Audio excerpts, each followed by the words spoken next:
Welcome to Midlife Unlimited, the podcast for women who want more. I'm your host, Kate Porter, the Midlife Metamorphosis Coach, and I'm delighted and rather excited too to be joined by my episode 66 guest, the wonderful Victoria Hamilton, identity and style coach, to give a taste of our full-length audio episode that's available now wherever you get your podcasts, How to Get Dressed for It. So welcome, Victoria. It is wonderful to have you here. It's wonderful to be here. How exciting that we get to talk about this all over again. Well, I know, and I've got a little bit of a show and tell coming up in a minute. Well, I'm quite excited. I don't know if anyone else watching is going to be excited, but which is what it's all about, isn't it? It's about awakening that excitement.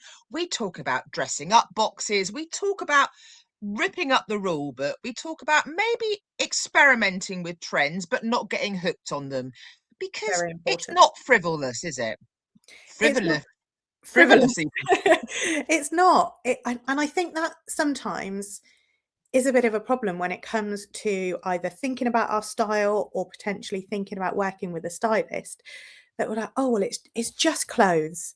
It's just, I'm just going to work, or I'm only sat at home all day, or I'm only walking the dog, or all of these things we put in our way of actually, it's not frivolous. We get dressed, and I say this on the podcast, unless you're a nudist, do you?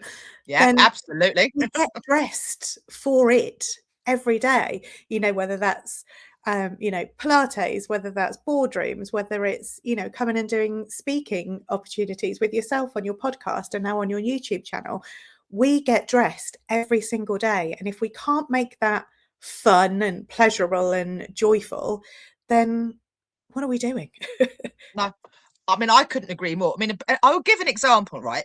Up until about half an hour ago, I was obviously our episode's out today, available Yes. wherever you get your podcasts. So I've been sitting here in my Mickey Mouse hoodie that's lovely and warm, doing all my social media bits and bobs with a big cup of coffee.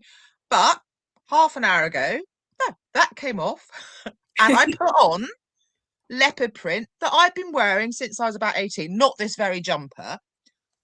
Put my earring, and I was like, I feel rather fabulous. And it is Exactly. that transformation. I mean, obviously, there's a lot of talk of dopamine dressing, which I love, but it's just a simple mental switch. And I do it for me. I do it for me. Oh, it is. I mean, obviously, when we recorded the podcast, that one wasn't recorded, but I still came as Yeah. me. I still had, a bright pink jumper on with my leopard print on. Today I've got sort of, Oh, I my think pink I because it took makes a screenshot me, for the Facebook group, didn't I? We were yeah, double leopard print. Yeah. we were double leoparding. And it's not necessarily then about getting dressed for somebody else. It's about getting dressed for you. So I know that today, coming on here and speaking with you, I could easily, turn up still in my pajamas, my hoodie, and we would have a brilliant chat. But I wouldn't feel as though I was giving myself the best start of that conversation. So I know that by, putting on something that makes me feel a 10, which I talk about in the podcast and all the time, this is one of my 10 jumpers. I love it. I love the color. I love the zip. It's got a little pearl detailing on it. I I love love the this. I love color of it. the colours. Everything Yeah. about it makes me feel so much more prepared for Mm. our conversation because I'm ready, which is why I say about getting dressed for it. What are you getting dressed for? If it's the dog walk, great. Put a massive dry robe on. That's what you need it for. Using fashion and clothing for every identity in your life is so important because it really helps shift your state of mind. It helps, give you better body language. You present yourself better. You sit better yourself, and you can notice that energetic feeling. If you're wearing something you love, it's wonderful.